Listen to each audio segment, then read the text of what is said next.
नमस्कार दोस्तों, toppers edu hub के ऑनलाइन प्लेटफॉर्म पर आपका हार्दिक स्वागत और अभिनंदन। आज के इस वीडियो में हम बात करेंगे राजस्थान की राज व्यवस्था पार्ट 2।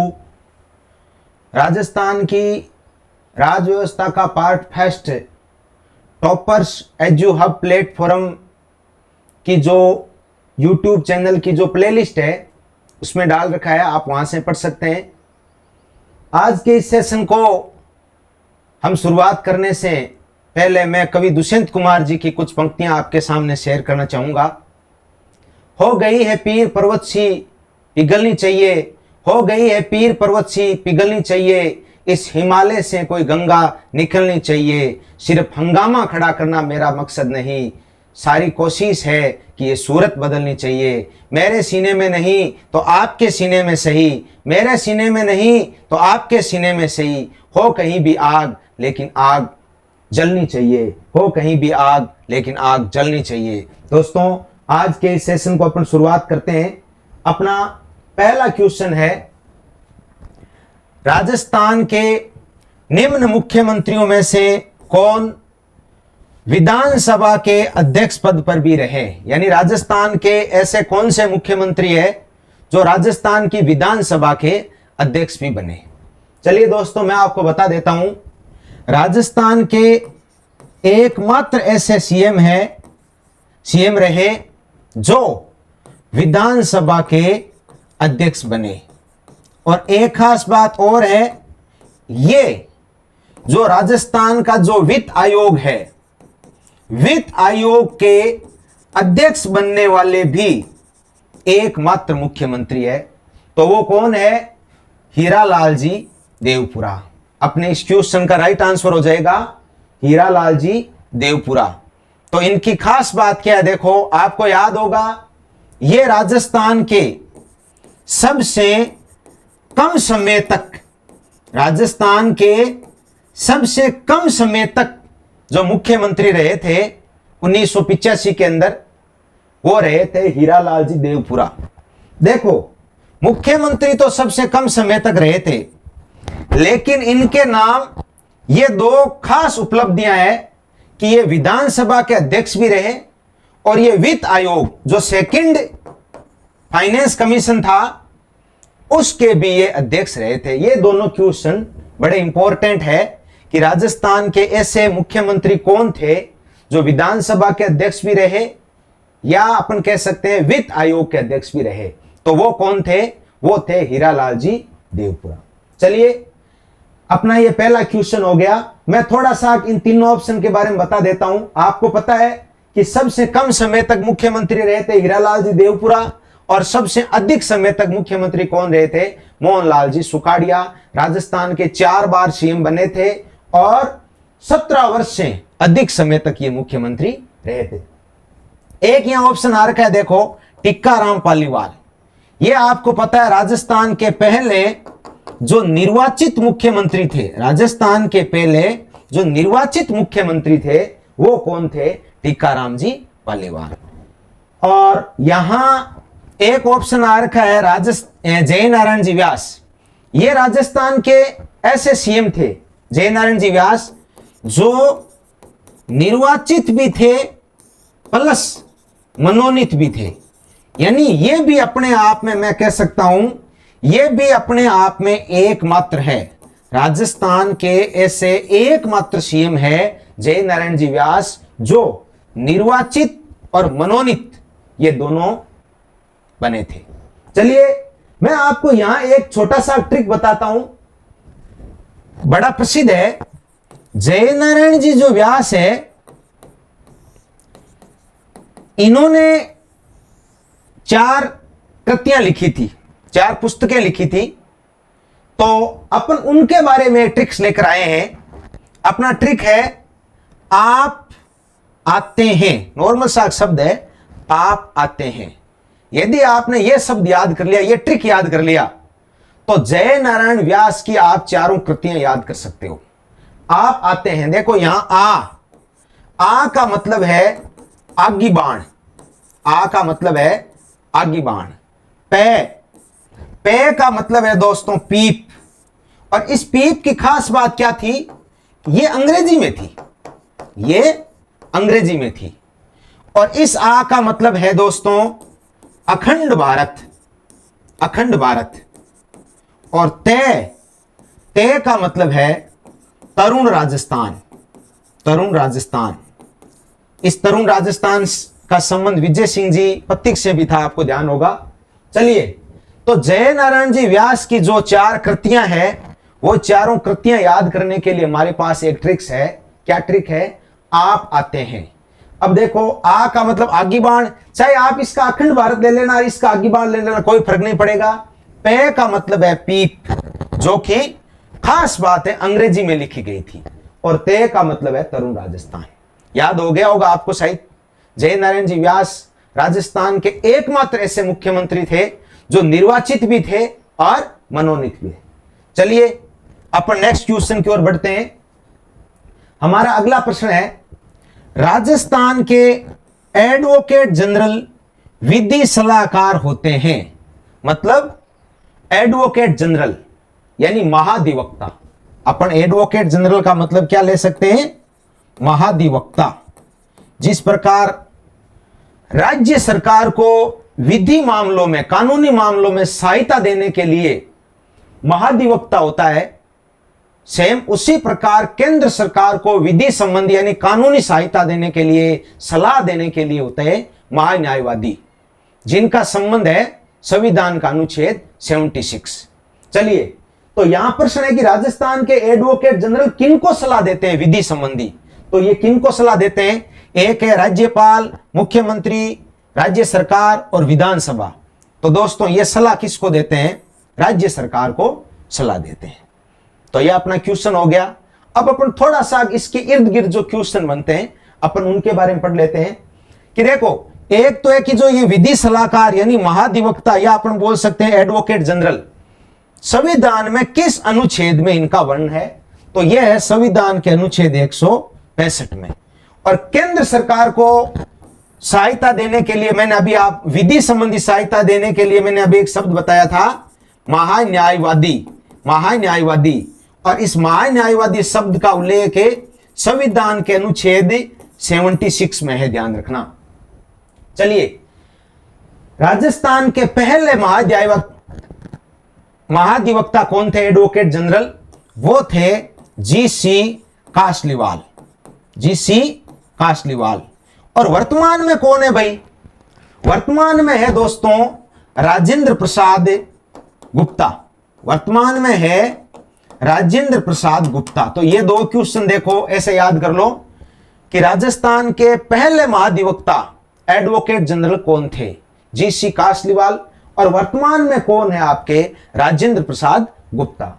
चलिए, फिर एक क्वेश्चन आया है कि इस जो महाधिवक्ता का पद है, इनकी नियुक्ति कौन करते हैं और ये त्याग पत्र किसको देते हैं? दोस्तों, ये दोनों ही काम राज्यपाल करते हैं, यानी इनकी नियुक्ति।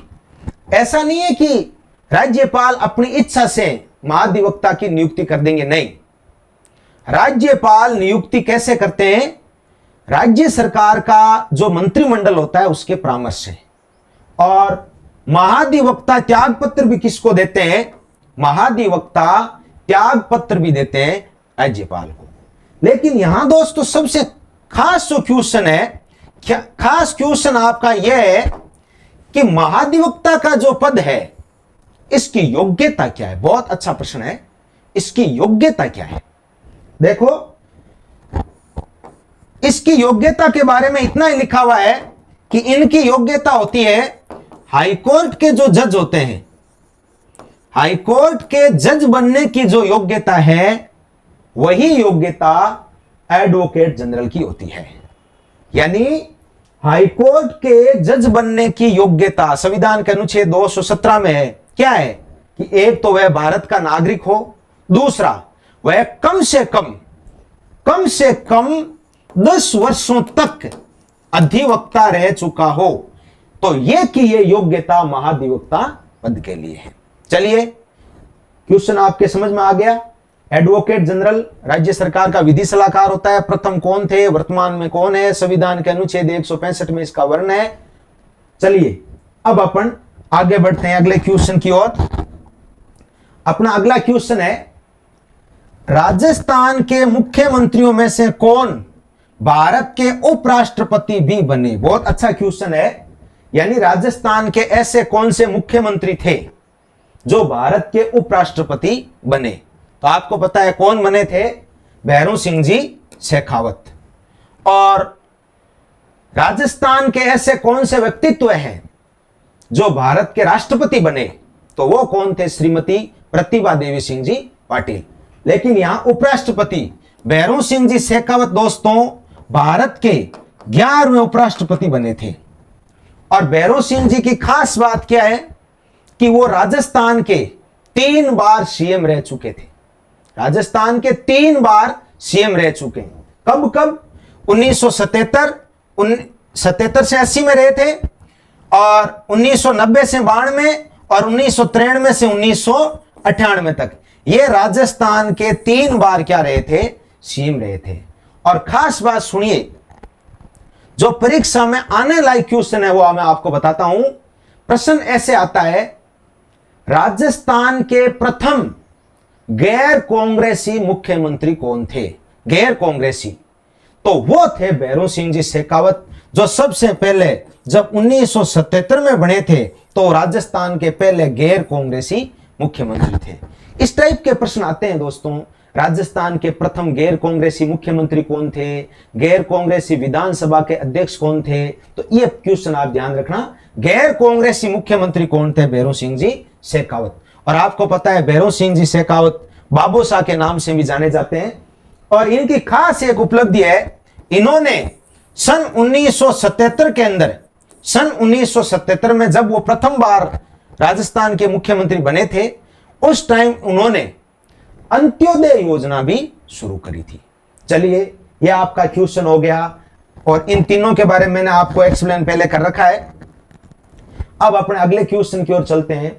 विधान परिषद, आपको पता है विधान मंडल, विधान मंडल के 2 सदन होते हैं। उच्च सदन होता है विधान परिषद और निम्न सदन होता है विधानसभा। तो यहां अपना क्वेश्चन है, विधान परिषद के सदस्यों का चुनाव किया जाता है। ऑप्शन है देखो, प्रत्यक्ष चुनाव से, अप्रत्यक्ष चुनाव से और नामांकन से। चलिए मैं आपको बता देता हूं, विधान परिषद की जो संरचना है, संविधान के अनुच्छेद 171 में इसका वर्णन है। संविधान के अनुच्छेद 171 में विधान परिषद की संरचना है। क्या लिखा गया है कि विधान परिषद जो है उसके सदस्य जो होते हैं, यानी इसके 5/6 सदस्य तो होते हैं निर्वाचित और 1/6 सदस्य होते हैं मनोनीत। और इनको मनोनीत कौन करते हैं, इनको मनोनीत करता है राज्यपाल। राज्यपाल इनको मनोनीत करते हैं। जो जैसे मान लीजिए अपन कह सकते हैं कला है, साहित्य है, सहकारी आंदोलन है, इनमें जो निपुण होते हैं उनको 1/6 सदस्यों को राज्यपाल क्या करते हैं, मनोनीत। तो कुल मिला के बात ये होगी, अपना क्वेश्चन है कि इनके सिलेक्शन का तरीका क्या होता है। एक तो निर्वाचन होता है, एक मनोनयन होता है। तो निर्वाचन जो होता है वो ध्यान रखना अप्रत्यक्ष निर्वाचन होता है। तो यहां अपना ऑप्शन एक तो हो जाएगा अप्रत्यक्ष निर्वाचन, एक हो जाएगा नामांकन। तो 2 और 3, तो 2 और 3 देखो, ऑप्शन 2 के अंदर राइट है। अपना इस क्वेश्चन का आंसर क्या हो जाएगा, 2 और 3, यानी अप्रत्यक्ष निर्वाचन होना चाहिए और नामांकन।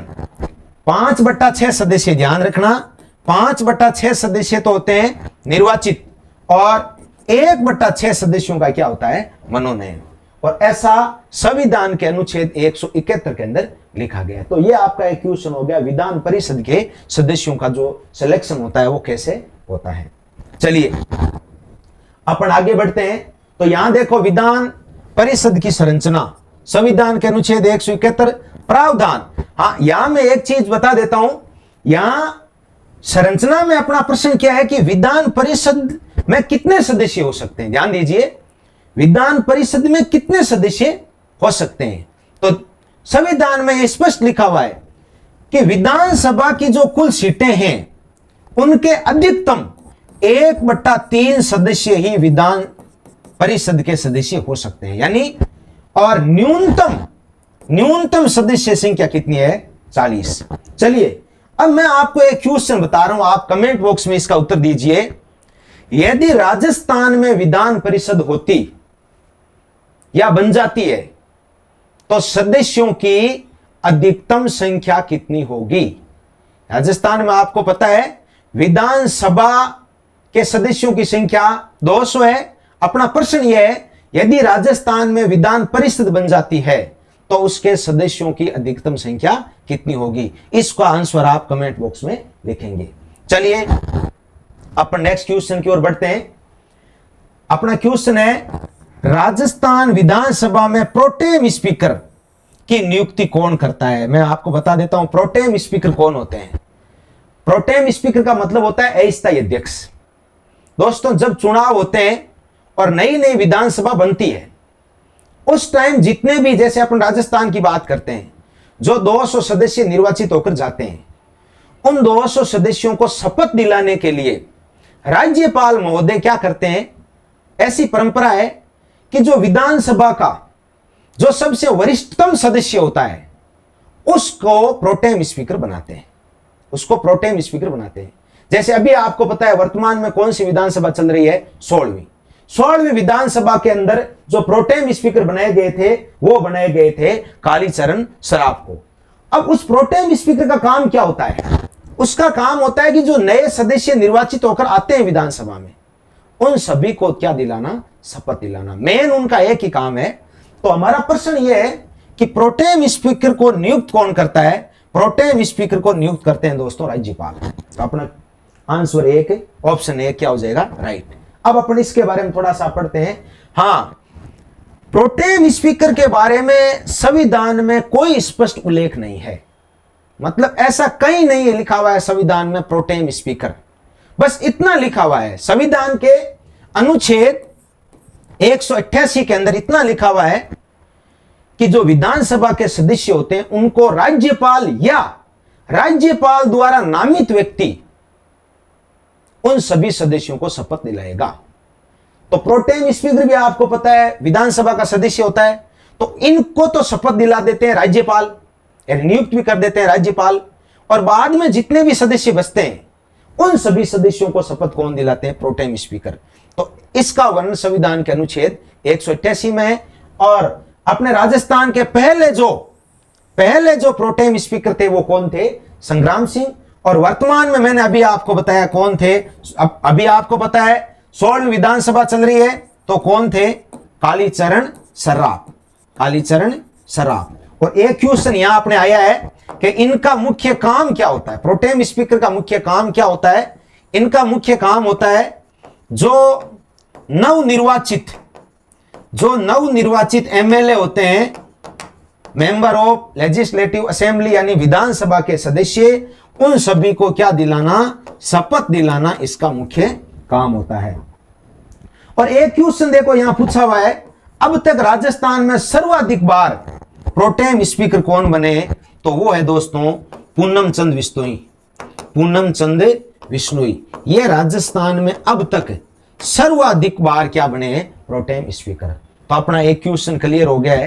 प्रोटेम स्पीकर संविधान के अनुच्छेद 188 में, यानी सीधा तो नहीं लिखा है प्रोटेम स्पीकर, लेकिन अपन उस अनुच्छेद में से इसका आंसर निकाल सकते हैं। प्रोटेम स्पीकर से संबंधित जो अनुच्छेद है ना, वो अनुच्छेद कौन सा है? अनुच्छेद 188।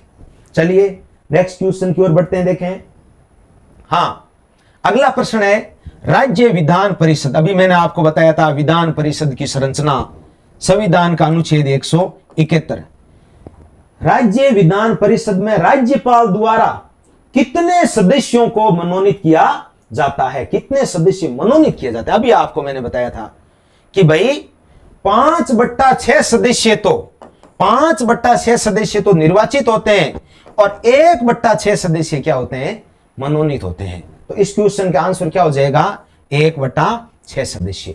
और अभी मैंने आपको प्रश्न बताया था संविधान में यह प्रोविजन है कि विधान परिषद में अधिकतम सदस्य संख्या कितनी हो सकती है? विधानसभा की जितनी सदस्य संख्या है उनकी 1/3, लेकिन न्यूनतम कितनी हो सकती है? 40। यह आप ध्यान रखना।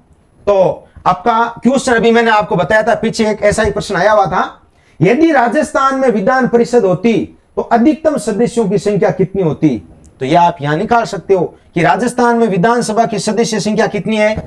200, और 1/3, 1/3 का मतलब लगभग 66 पॉइंट आते हैं। तो अधिकतम सदस्यों की संख्या कितनी हो सकती है? 66, और न्यूनतम आपको पता है कितने हो सकते हैं? 40। तो यह आपका एक क्वेश्चन हो गया विधान परिषद। चलिए अपन आगे बढ़ते हैं। संविधान का अनुच्छेद 178, संविधान के अनुच्छेद 178 के अनुसार विधानसभा अध्यक्ष होता है। बहुत अच्छा प्रश्न है। विधानसभा का अध्यक्ष देखो, निर्वाचित होता है, मनोनीत होता है, चयनित होता है या नियुक्त होता है? यानी इलेक्टेड, नॉमिनेटेड और चूजन और ये नियुक्त। तो यहां यानी अपॉइंटेड, इनमें से क्या होता है? देखिए, राजस्थान या कहीं भी आपको पता है विधानसभा के जो अध्यक्ष बनते हैं, तो वो जो 200 मेंबर बनते हैं, जैसे राजस्थान की बात करते हैं, जो 200 मेंबर है उन्हीं में से किसी एक को क्या बनाया जाता है? विधानसभा का अध्यक्ष, और उसका चयन किया जाता है।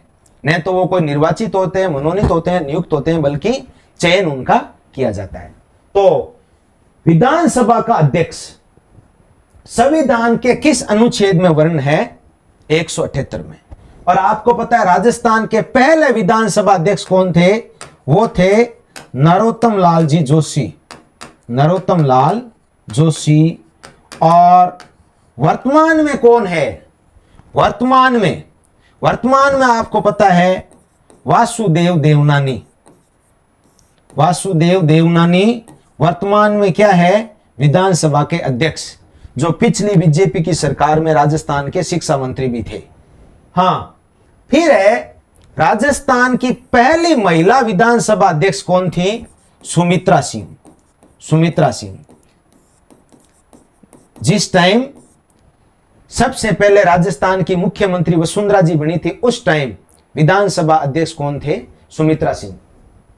और प्रश्न है सर्वाधिक समय तक, अपना क्वेश्चन है सर्वाधिक समय तक राजस्थान की विधानसभा के अध्यक्ष कौन रह चुके हैं? तो इसका आंसर हो जाएगा रामनिवास मिर्धा। रामनिवास मिर्धा अब तक राजस्थान में सबसे अधिक बार या सर्वाधिक समय तक क्या रह चुके हैं? विधानसभा के अध्यक्ष। और एक प्रश्न है, यह बहुत अच्छा प्रश्न है भाई, राजस्थान के प्रथम गैर कांग्रेसी विधानसभा के अध्यक्ष कौन थे? वो है लक्ष्मण सिंह, महारावल लक्ष्मण सिंह। ये वही बात है, कब बने थे? जब भैरों सिंह जी 1977 में जब प्रथम गैर कांग्रेसी मुख्यमंत्री बने थे, उसी समय जो विधानसभा के अध्यक्ष बने थे वो बने थे लक्ष्मण सिंह जी। तो ये बने थे 1977 में। ये अच्छा प्रश्न है, प्रथम गैर कांग्रेसी विधानसभा के अध्यक्ष कौन थे? एक बार आरएस में प्रश्न आया हुआ है, प्रथम गैर कांग्रेसी मुख्यमंत्री कौन थे? या एक ऐसे आ जाता है गैर कांग्रेसी भारत के प्रथम प्रधानमंत्री कौन थे? तो ये गैर कांग्रेसी वाला क्वेश्चन आप याद रखना। चलिए अब अपन नेक्स्ट पढ़ते हैं। राजस्थान उच्च न्यायालय की खंडपीठ की स्थापना कब की गई? बहुत अच्छा प्रश्न है। राजस्थान उच्च न्यायालय की खंडपीठ, आपको पता है राजस्थान उच्च न्यायालय की खंडपीठ कहां है? जयपुर में। और मैं आपको बता देता हूं दोस्तों, जब अपना संविधान लागू हुआ था या देश की आजादी के बाद में जब राजस्थान हाईकोर्ट बना था, जब राजस्थान हाईकोर्ट बना, राजस्थान हाईकोर्ट कब बना था? यह बना है 29 अगस्त 1949। यह आप डेट याद रखना, 29 अगस्त 1949 को क्या बना था? राजस्थान का हाईकोर्ट, राजस्थान उच्च न्यायालय की स्थापना हुई थी। और उच्च न्यायालय की जो मुख्य पीठ थी वो थी जोधपुर में। यार आज भी आपको पता है राजस्थान हाईकोर्ट कहां है? जोधपुर में। लेकिन उस टाइम मुख्य खंडपीठ के अलावा, मुख्य पीठ के अलावा 4 खंडपीठ भी बनी थी। कहां? एक तो बनी थी जयपुर। इसके लिए आप देखो ट्रिक याद कर सकते हो, जयपुर उक है या जयपुर उक हो गया, इसका एक ट्रिक है देखो। यानी 29 अगस्त 1949 को जब राजस्थान उच्च न्यायालय की स्थापना हुई थी, उस टाइम 4 खंडपीठ भी बनी थी। कहां कहां यह बनी थी? देखो, जयपुर, बीकानेर, उदयपुर और कोटा।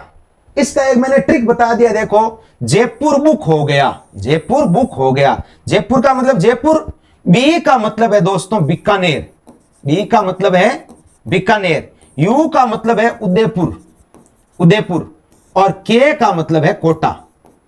बहुत अच्छा क्वेश्चन है। प्रश्न अपने को यह ध्यान में रहता है कि वर्तमान में खंडपीठ कहां है, तो अपन आंसर दे देते हैं जयपुर। लेकिन जब उच्च न्यायालय की स्थापना हुई थी, उस टाइम 4 खंडपीठ थी। इसका ट्रिक क्या बताया मैंने? जयपुर बुक है। जयपुर यानी जयपुर, बी का मतलब बीकानेर, यू का मतलब उदयपुर, के का मतलब कोटा।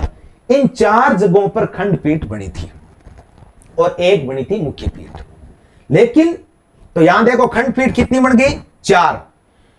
लेकिन बाद में देखो 1952 के अंदर, ध्यान दीजिए, बाद में 1952 के अंदर ये जो 3 खंडपीठ थी, बीकानेर, उदयपुर, कोटा, इन तीनों को समाप्त कर दिया गया। इस क्वेश्चन के ऊपर थोड़ा सा एनालिसिस कीजिए। 3 को समाप्त कर दिया गया 1952 में। बाद में राज्य सरकार ने एक समिति बनाई, पी सत्यनारायण राव समिति, और उस समिति ने यह सिफारिश करी कि यह जयपुर की जो खंडपीठ है, यह जयपुर की जो खंडपीठ है, इसी को क्या कर दो भाई, समाप्त। और इस समिति की सिफारिश पर 1958 में जयपुर खंडपीठ को भी समाप्त कर दिया गया। इसका मतलब अब केवल एक ही मुख्य पीठ या खंडपीठ एक ही बची है, जोधपुर हाईकोर्ट, जोधपुर उच्च न्यायालय, जिसकी स्थापना हुई थी 29 अगस्त 1949।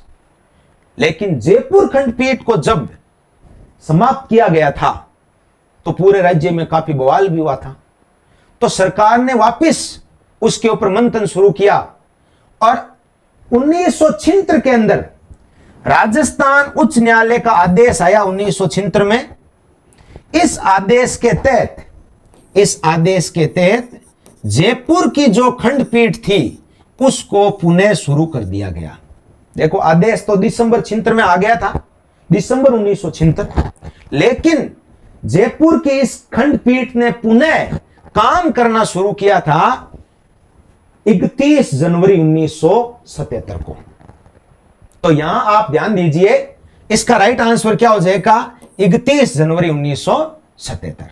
अपना प्रश्न है, राजस्थान उच्च न्यायालय की खंडपीठ की स्थापना कब की गई थी? वैसे तो देखो, जब उच्च न्यायालय की स्थापना उस टाइम भी 4 खंडपीठ थी, लेकिन एक बार उन चारों को क्या कर दिया गया था? समाप्त। लेकिन जयपुर वाली जो खंडपीठ थी उसको 1976 में एक हाईकोर्ट का आदेश आया था दिसंबर के अंदर, उसके तहत पुनः शुरू कर दिया गया और वापस खंडपीठ ने काम शुरू किया था 31 जनवरी 1977 में। तो ये अपने इस क्वेश्चन का आंसर हो जाएगा 31 जनवरी 1977। चलिए, अपना एक क्वेश्चन हो गया खंडपीठ का। हां, अगला प्रश्न है, देखो, 2 राज्यों के लिए एक उच्च न्यायालय के न्यायाधीश को शपथ कौन दिलाता है? 2 राज्यों के लिए एक उच्च न्यायालय। आपको पता है वर्तमान में राजस्थान में 28 राज्य है, लेकिन उच्च न्यायालयों की संख्या कितनी है? 25 है। इसका मतलब 2 या 2 से अधिक राज्यों या केंद्र शासित प्रदेशों के लिए भी एक उच्च न्यायालय हो सकता है। संविधान के अनुच्छेद 231 में ऐसा प्रोविजन है, ध्यान रखना। 2 या अधिक राज्यों या केंद्र शासित प्रदेशों के लिए एक उच्च न्यायालय हो सकता है। लेकिन खास बात यह है, उस उच्च न्यायालय के जो मुख्य न्यायाधीश होते हैं या न्यायाधीश होते हैं, उनको शपथ कौन दिलाता है? वैसे तो देखो, आपको पता है उच्च न्यायालय के न्यायाधीश को शपथ राज्यपाल दिलाते हैं, लेकिन यहां देखो 2 राज्यों की बात आ गई, तो देखो यहां शपथ कौन दिलाता है? राष्ट्रपति, या दोनों राज्यों के राज्यपाल, या किसी भी राज्य का राज्यपाल, या उस राज्य का राज्यपाल जिसमें न्यायालय स्थित है। इसका राइट आंसर हो जाएगा दोस्तों ये। 2 राज्यों के लिए है, फिर भी ऐसा नहीं कि राष्ट्रपति शपथ दिला देंगे, नहीं। यानी इस स्थिति में उस राज्य का राज्यपाल शपथ दिलाएगा जिस राज्य में उस उच्च न्यायालय की मुख्य पीठ है, यानी वो उच्च न्यायालय स्थित है। तो इसका राइट आंसर हो जाएगा ये। और 2 राज्यों के लिए एक उच्च न्यायालय होगा, ऐसा संविधान के अनुच्छेद 231 के अंदर प्रोविजन है। हां, मैं यहां से एक छोटा सा क्वेश्चन बता देता हूं, ये अपना क्वेश्चन क्लियर हो गया। अपना क्वेश्चन है, आपको पता है उच्च न्यायालय के जो न्यायाधीश होते हैं, उच्च न्यायालय के जो न्यायाधीश होते हैं, उनकी नियुक्ति तो करते हैं दोस्तों राष्ट्रपति, लेकिन उनको शपथ कौन दिलाता है? उनको शपथ दिलाते हैं राज्यपाल महोदय। लेकिन यहां क्वेश्चन थोड़ा अलग था कि भाई 2 राज्यों के लिए एक उच्च न्यायालय, उनको शपथ कौन दिलाएगा? उस राज्य का राज्यपाल जिसमें न्यायालय स्थित है।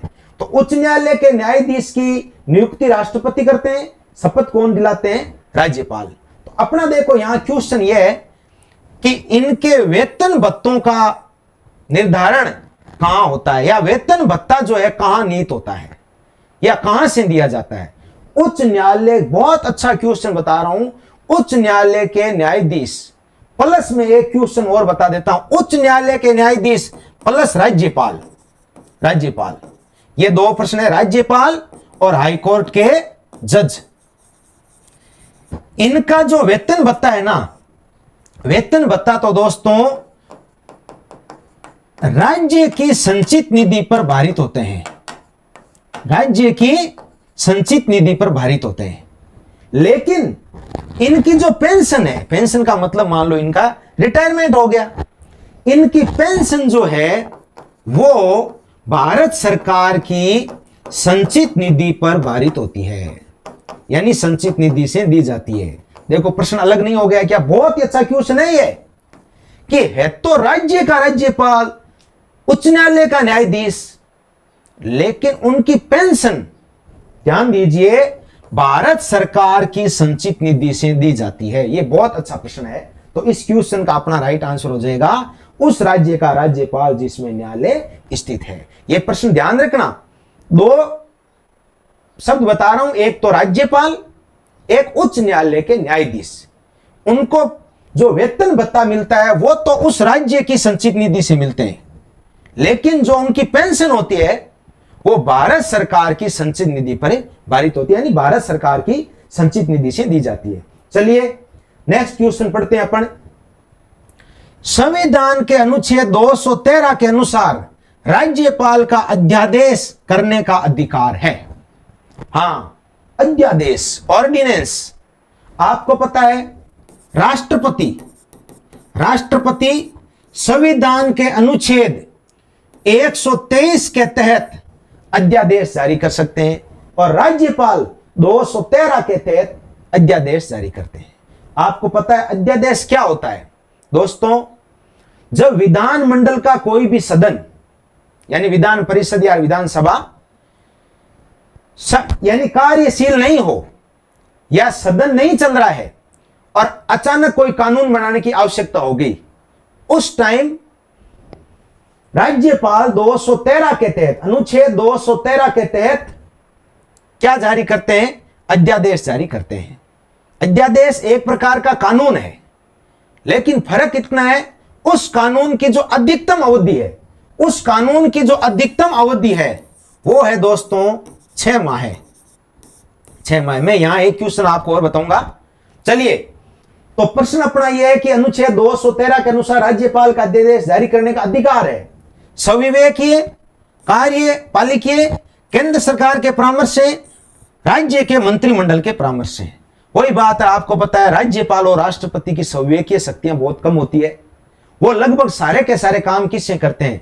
राष्ट्रपति तो किनके यानी सहयोग से करते हैं, या किनकी सलाह से करते हैं? केंद्र सरकार की मंत्रिपरिषद। और राज्यपाल उस राज्य की जो मंत्रिपरिषद है उनकी सलाह से ये काम करते हैं। तो यहां राज्यपाल भी जो है ना, अनुच्छेद 213 के तहत उस राज्य का जो मंत्रिमंडल होता है उसके परामर्श से अनुच्छेद 213 के तहत अध्यादेश जारी करते हैं। चलिए, यह अपना क्वेश्चन हो गया। तो अपना एक क्वेश्चन इसने लिखा है, देखो राष्ट्रपति का अध्यादेश, तो राष्ट्रपति के अध्यादेश के लिए मैंने अभी आपको बताया अनुच्छेद 123, और अध्यादेश की अधिकतम अवधि कितनी होती है, 6 माह है। लेकिन मैं यहां आपको एक मोस्ट चीज बता देता हूं भाई, देखिए अध्यादेश का सही प्रावधान यह होता है कि वो अध्यादेश 6 माह तक कानून रह सकता है, और यदि सदन शुरू हो गया तो और 6 सप्ताह तक रह सकता है। तो कई बार प्रश्न में देखो 6 माह या एक ऑप्शन और आ जाता है 6 माह प्लस 6 सप्ताह, तो वहां राइट आंसर हो जाएगा 6 माह प्लस 6 सप्ताह। और यदि अब आपको पता है संविधान में प्रोविजन है कि 2 सदनों के बीच में अधिकतम अवधि कितनी हो सकती है, 6 माह हो सकती है। तो मान लीजिए 6 माह वो हो गए और सदन शुरू हो गया तो 6 सप्ताह तक और रह सकता है। तो अधिकतम इसका जो अध्यादेश का समय है वो हो सकता है 6 माह और 6 सप्ताह। और यदि ये ऑप्शन में नहीं हो तो अपना उत्तर हो जाएगा 6 माह, और सदन के चलने के बाद वो 6 सप्ताह तक रह सकता है। यदि वो कानून नहीं बनता है तो फिर वो स्वतः ही समाप्त हो जाता है। एक यहां क्वेश्चन है, देखो राजस्थान में सर्वाधिक अध्यादेश, राजस्थान में सर्वाधिक अध्यादेश दोस्तों 1949 में लाए गए थे और 49 बार लाए गए थे। तो ये याद हो जाएगा, 49 में 49 बार राजस्थान में सर्वाधिक अध्यादेश 1949 में आए थे। तो अपना एक क्वेश्चन हो गया अध्यादेश वाला। चलिए, निम्नलिखित में से कौन राजस्थान के राज्यपाल द्वारा नियुक्त नहीं होता? आपको पता है बहुत ही महत्वपूर्ण जो पद है उनकी नियुक्तियां राज्यपाल करता है। कैसे? राज्य के मंत्रिमंडल के सलाह से। तो यहां देखो कह रहा है कि इसकी नियुक्ति नहीं होती। प्रश्न ध्यान दीजिए कि मुख्यमंत्री, आरपीएससी का अध्यक्ष या सदस्य, उच्च न्यायालय का न्यायाधीश, मानवाधिकार आयोग का अध्यक्ष या सदस्य।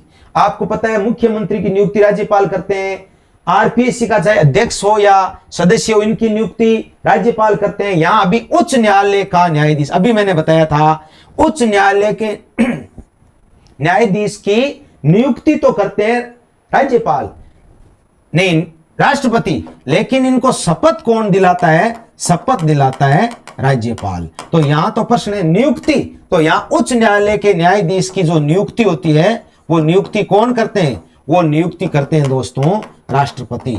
और बाकी देखो चाहे आरपीएससी का अध्यक्ष सदस्य हो, चाहे मानवाधिकार आयोग का अध्यक्ष सदस्य हो, यहां राज्य मानवाधिकार की बात चल रही है भाई, अध्यक्ष सदस्य हो, इन सब की नियुक्ति कौन करते हैं? राज्यपाल करते हैं। लेकिन उच्च न्यायालय के न्यायाधीश की नियुक्ति कौन करते हैं? राष्ट्रपति करते हैं। हां, शपथ इनको भी कौन दिलाता है? राज्यपाल दिलाता है। चलिए, यह अपना क्वेश्चन हो गया। तो मैंने बता दिया इनको शपथ कौन दिलाता है? राज्यपाल। और यह संविधान के अनुच्छेद 219 में वर्ण है, यानी उच्च न्यायालय के न्यायाधीश। अभी मैंने आपको बताया था संविधान के अनुच्छेद 219 के अंदर है इनकी नियुक्ति। और यहां अपना प्रश्न है कि इनकी जो नियुक्ति है, इनकी जो नियुक्ति है, इनकी जो शपथ है, अनुच्छेद 219 में शपथ है भाई, इनकी जो शपथ है उच्च न्यायालय के न्यायाधीश की, इससे संबंधित अनुच्छेद अनुसूची कौन सी है? तो आपको पता है संविधान की तीसरी जो अनुसूची है, संविधान की तीसरी अनुसूची में क्या है? जो भारत सरकार के या राज्य सरकार के जो महत्वपूर्ण पद है उन सब की शपथ के बारे में प्रावधान है। और मैं यहां एक चीज बता देता हूं, जो महत्वपूर्ण पद है उनके यदि वेतन भत्तों की बात करें तो उनके बारे में जो प्रावधान है अनुसूची 2 में है, लेकिन शपथ के बारे में प्रावधान अनुसूची 3 के अंदर है। चलिए, अब अपना अगला क्वेश्चन पढ़ते हैं, देखें। हां, राजस्थान में जब पहली बार राष्ट्रपति शासन लगाया गया तब राजस्थान के राज्यपाल कौन थे? देखो मैंने आपको ट्रिक बता रखे हैं। आपको पता है टॉपर्स एजू हब जो यूट्यूब चैनल है, उस चैनल में अलग अलग प्लेलिस्ट है। एक प्लेलिस्ट है ट्रिक्स की दुनिया। उस ट्रिक्स की दुनिया में मैंने केवल जो ट्रिक्स है वो ही बताता हूं। जैसे अभी यहां मैंने इस वीडियो के अंदर 2-3 ट्रिक्स बता दिए। तो यहां अपना क्वेश्चन है, राजस्थान में जब पहली बार राष्ट्रपति शासन लगा था उस टाइम राजस्थान के राज्यपाल कौन थे? चलो, मैंने पिछले वीडियो में बताया है, इस क्वेश्चन का आप आंसर दीजिए। देखें,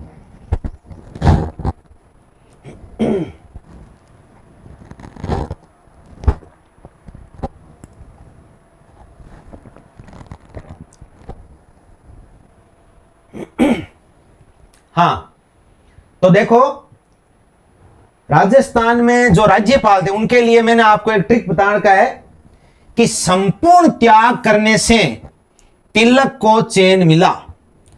इसका एक ट्रिक्स क्या हो जाएगा? संपूर्ण त्याग से तिलक को चैन मिला।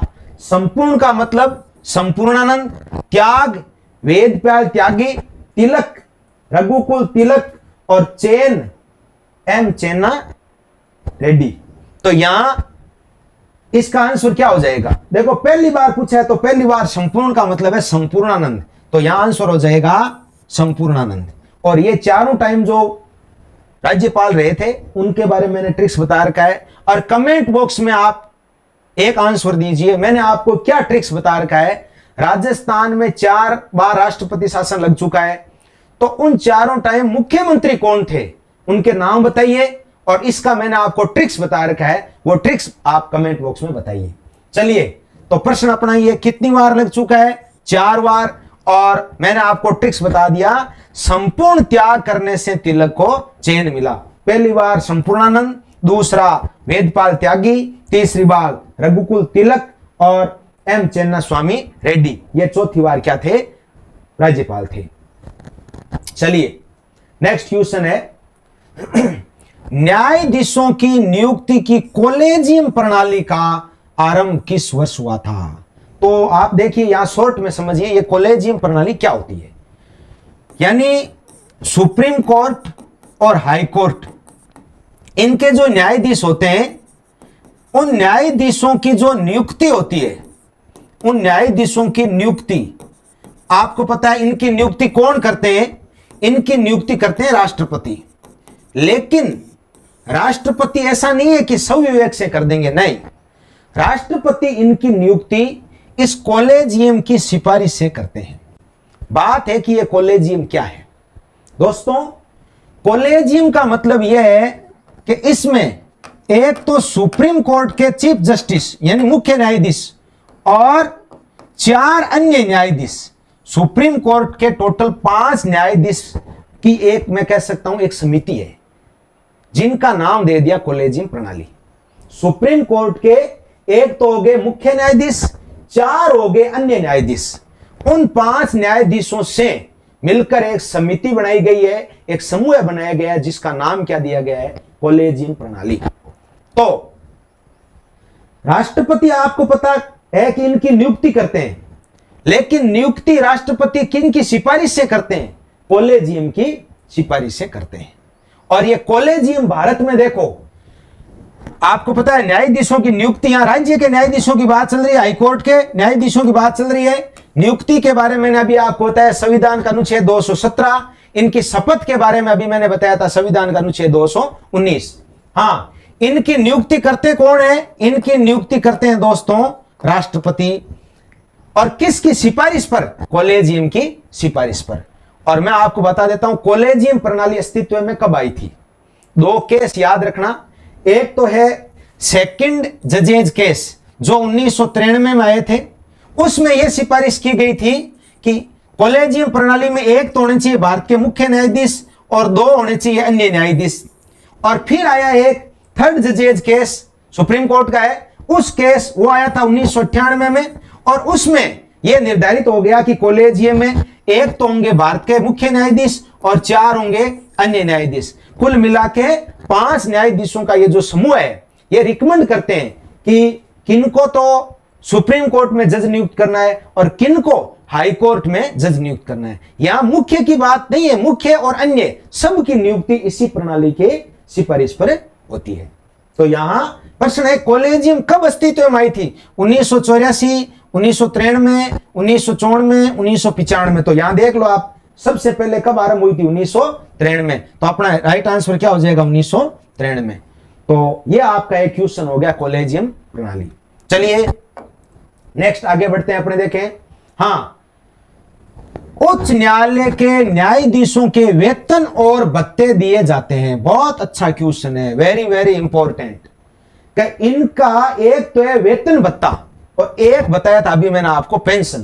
तो देखिए, भारत की संचित निधि से, भारत की आकस्मिक निधि से, राज्य की संचित निधि से और राज्य की आकस्मिक निधि से।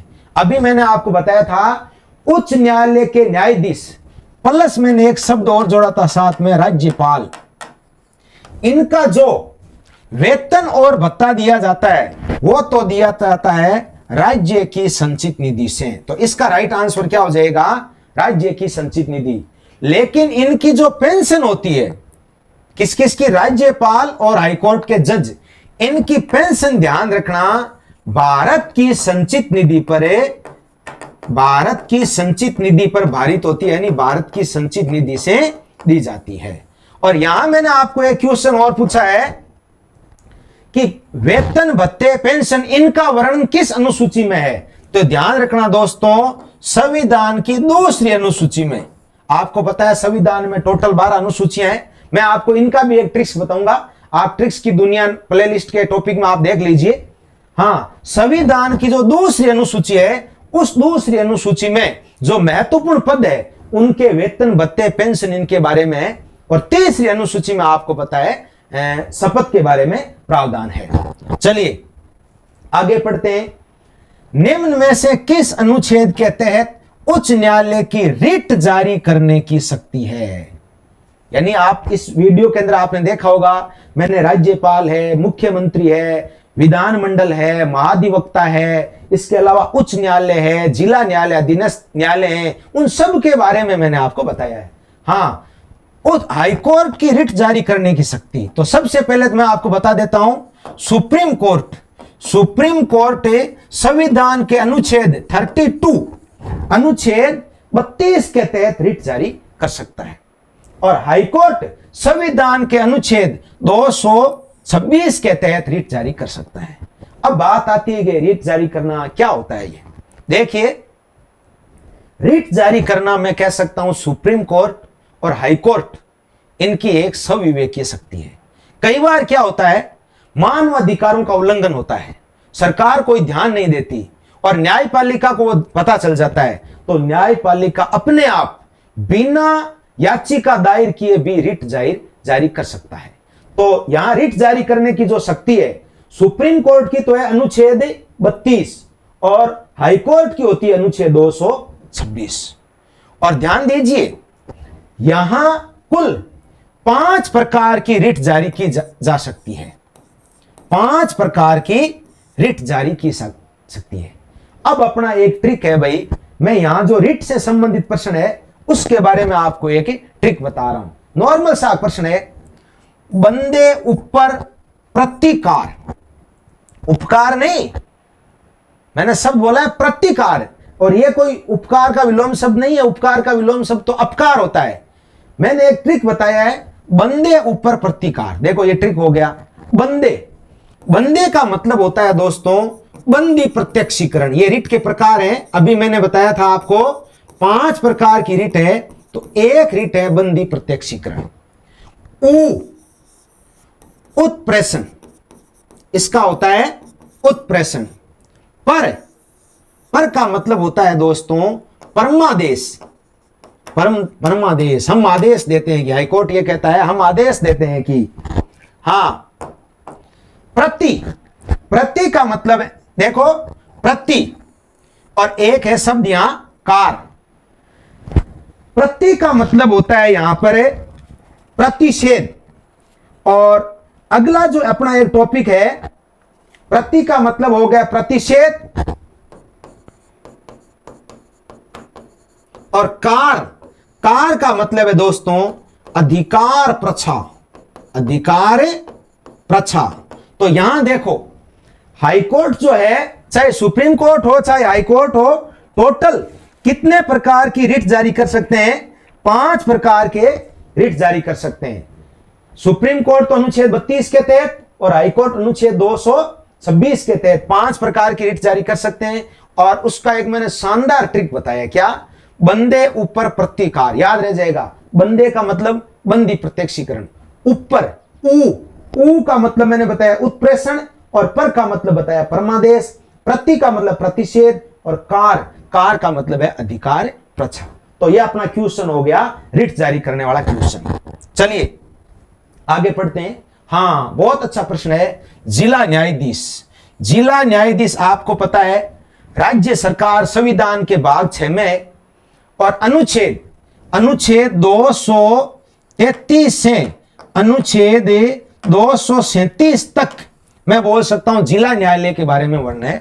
संविधान में लिखा उस मैं पॉइंट लिखा हुआ है जिला एवं सत्र न्यायालय, संविधान का अनुच्छेद 233 से 237। चलिए, जिला न्यायाधीश नियुक्त किए जाते हैं। हाँ, जिला न्यायाधीश की नियुक्ति से संबंधित अनुच्छेद है दोस्तों 233, और इनकी जो नियुक्ति होती है वो राज्यपाल द्वारा की जाती है। ध्यान दीजिए, इनकी नियुक्ति राज्यपाल द्वारा की जाती है, और नियुक्ति की दो शर्त है, एक तो वो भारत का नागरिक होना चाहिए, और दूसरी शर्त है कम से कम 7 वर्ष तक वो क्या रह चुका हो, अधिवक्ता रह चुका हो, वकील रह चुका हो, तो एडवोकेट रह चुका हो, ये इसकी शर्त है। और हटाना, इसको हटाते भी कौन है? राज्यपाल हटाते हैं। तो लेकिन हटाना या नियुक्त करना वही बात है, राज्यपाल की यहां संविवेकीय शक्ति नहीं है। राज्यपाल यहां जो नियुक्त करने का काम है, या मैं कह सकता हूं हटाने का काम है, वो हाईकोर्ट की सलाह पर करते हैं। ये याद रखना, यहां राज्य के मंत्रिमंडल की सलाह नहीं है। दोस्तों एक चीज ध्यान रखना, भारत में न्यायपालिका की जितनी भी नियुक्तियां होती है उनमें मंत्री परिषद की कोई सलाह नहीं होती। अभी आपने देखा था सुप्रीम कोर्ट, हाई कोर्ट के जो जज होते हैं उनकी जो नियुक्ति होती है कॉलेजियम की सिफारिश पर होती है। सेम उसी प्रकार जो जिला डिस्ट्रिक्ट जज होते हैं उनकी नियुक्ति करते तो कौन है? राज्यपाल। लेकिन किन की सिफारिश पर? हाई कोर्ट की सलाह पर। तो यह अपना क्वेश्चन हो गया, और इसका वर्णन है संविधान के अनुच्छेद 233 के अंदर। हाँ, नेक्स्ट देखिए, देखें भारत में जनहित याचिका के जनक कौन है? जनहित याचिका को क्या बोलते हैं रे? PIL। और जनहित याचिका के जनक कौन थे? Justice PN Bhagwati. बहुत अच्छा प्रश्न है। और इनके एक सहयोगी और थे, VS कृष्ण अय्यर। VS कृष्ण अय्यर। ये जनहित याचिका, इसको लोकहित याचिका भी बोल सकते हैं, PIL बोलते हैं, PIL। और PIL देखो, इसका मतलब होता है public interest litigation. Public interest litigation, ये बहुत अच्छा प्रश्न है।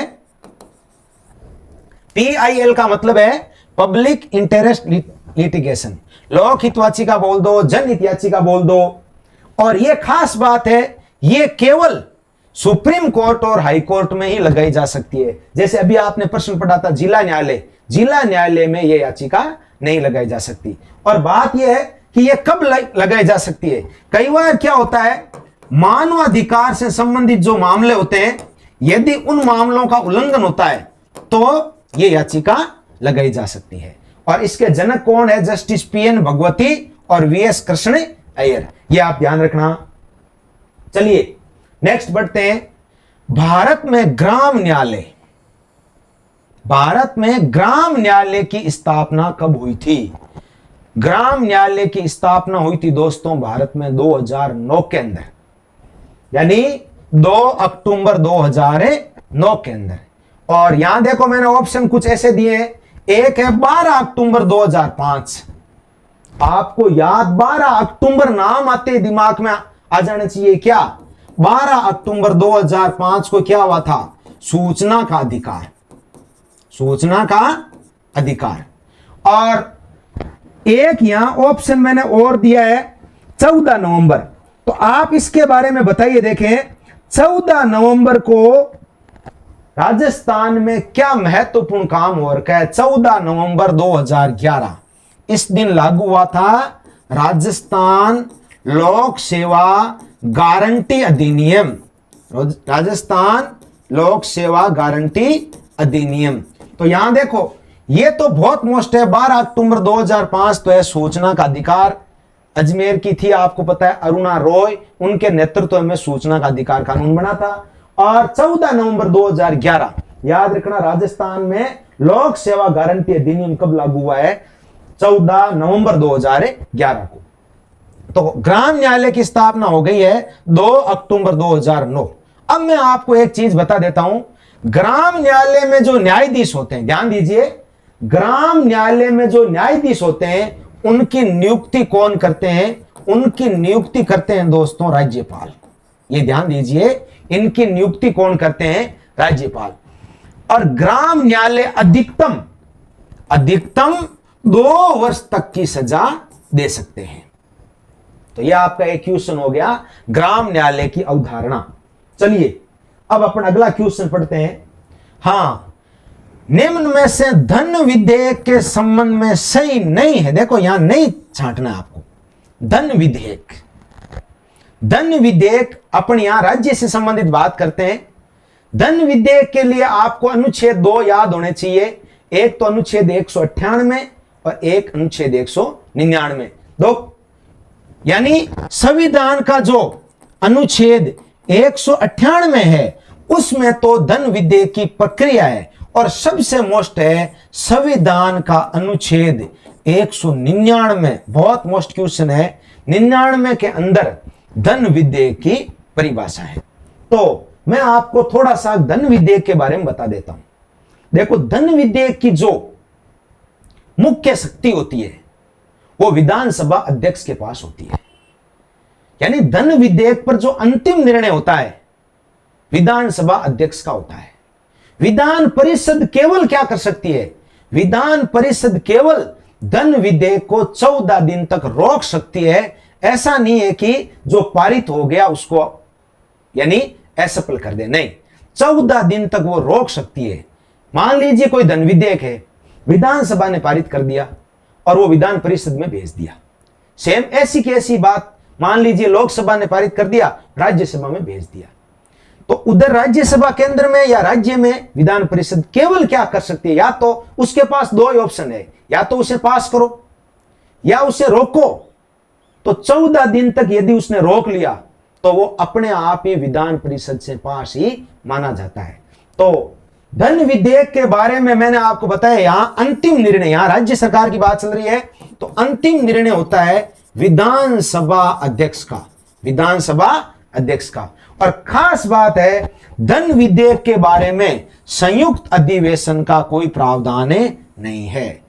तो अब देखो, अपना प्रश्न है धन विधेयक के संबंध में सही नहीं है। देखो, राज्यपाल की पूर्व सहमति से विधानसभा में प्रस्तुत किया जाता है, बिल्कुल राइट है।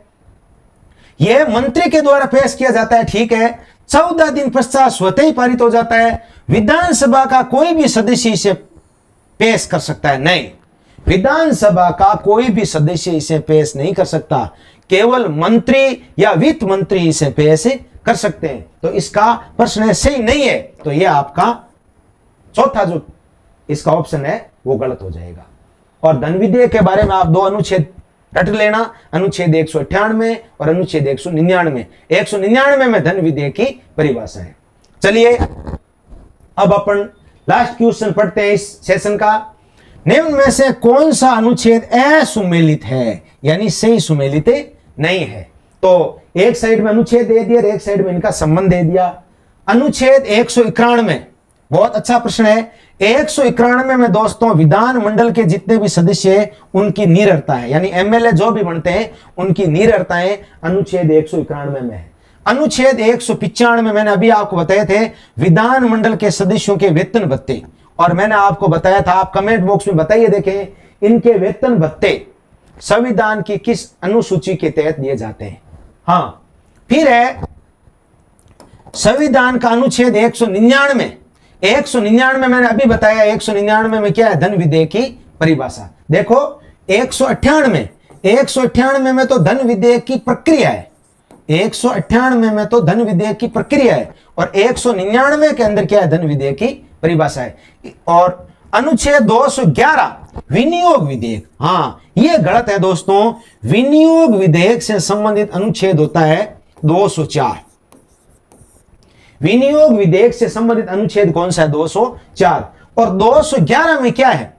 अनुच्छेद 211 के अंदर क्या है? इसमें लिखा हुआ है चर्चा पर प्रतिबंध। चर्चा पर प्रतिबंध, ऐसे इसको याद कीजिए आप। चर्चा पर प्रतिबंध का मतलब क्या है कि यानी किसी भी राज्य का जो विधान मंडल होता है, चाहे वो विधानसभा है चाहे विधान परिषद है, उसमें सुप्रीम कोर्ट और हाई कोर्ट के जो जज होते हैं, न्यायाधीश होते हैं, उनके ऊपर किसी भी प्रकार की चर्चा नहीं की जा सकती, यानी उनकी चर्चा के ऊपर प्रतिबंध है। तो दोस्तों, इस सेशन में अपन ने कुल 20 क्वेश्चन पढ़ लिए और इनसे संबंधित मैंने जितने भी इर्द गिर्द जो भी क्वेश्चन बन रहे हैं वो प्रश्न मैंने आपको पूरे बताने की कोशिश की है। और यदि इसी प्रकार के आपको वीडियो पसंद आते हैं तो वीडियो को आप लाइक करना, नीचे कमेंट करना, या आप किस प्रकार के टॉपिक चाहते हैं या किस प्रकार से आप पढ़ने का तरीका चाहते हैं, किस प्रकार से अपन पढ़ाने में और सुधार कर सकें, आप कमेंट बॉक्स में बताइए। और अपना जो टॉपर्स एजुहब नामक जो यूट्यूब चैनल है उसको आप सब्सक्राइब कीजिए। बहुत बहुत धन्यवाद।